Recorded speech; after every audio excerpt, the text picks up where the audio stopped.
Hello friends, இன்றைக்கி கருப்பு கொண்டக்கடலை குழம்பு எப்படி செய்யுதுன்னு பார்க்கலாம். நான் இன்றைக்கி குக்கரில் தான் செய்ய போகிறேன். குக்கரில் ஒரு 3 டேபிள் ஸ்பூன் அளவுக்கு எண்ணெய் சேர்த்துக்கோங்க.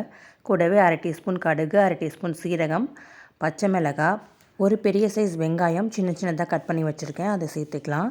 வெங்காயம் சேர்த்துட்டு வெங்காயத்தை நல்லா வதக்கி விட்டுக்கோங்க.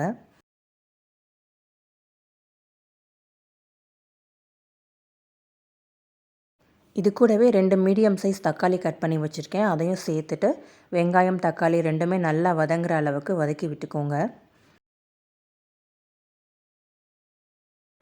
இதில் உங்களுக்கு விருப்பமான வெஜிடபிள்ஸ் நீங்கள் சேர்த்துக்கலாம். இன்றைக்கி நான் உருளைக்கிழங்கு, கத்திரிக்காய், அவரைக்காய், முருங்கைக்காய் இதெல்லாம் சேர்த்துருக்கேன்.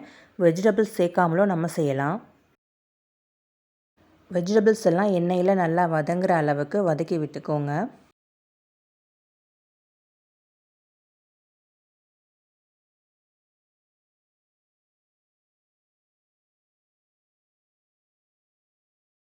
இதில் அரை டீஸ்பூன் மஞ்சள் பொடி, 3 டீஸ்பூன் அளவுக்கு குழம்பு மிளகாய் பொடி சேர்த்துக்கோங்க. சேர்த்துட்டு ஒரு தடவை நல்லா வதக்கி விட்டுக்கோங்க.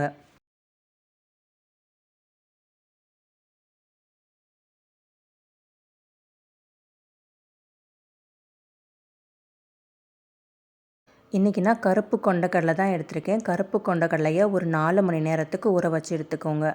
நம்ம குக்கரில் வைக்க போகிறதுனால ஒரு 4 மணி நேரம் மட்டும் ஊற வச்சா போதும். கூடவே கொண்டக்கடலை வேகிறதுக்கும் குழம்புக்கு தேவையான அளவு தண்ணி சேர்த்துக்கோங்க.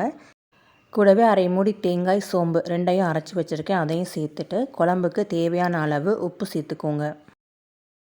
ஒரு லெமன் சைஸ் புளியை தண்ணியில் கரைச்சி வச்சுருக்கேன், அதையும் சேர்த்துட்டு ஒரு தடவை நல்லா மிக்ஸ் பண்ணி விட்டுக்கோங்க. இப்போது குக்கர் மூடி ஒரு 4 விசில் வரைக்கும் வேக வச்சுக்கோங்க. கொண்டக்கடலையை ஒரு 4 மணி நேரத்துக்கு நம்ம ஊற வச்சுருக்கோம். அதே மாதிரி 4 விசில் வரைக்கும் குக்கரில் வச்சாலே போதும். கரெக்டான பதத்தில் கொண்டக்கடலை வெந்துடும்.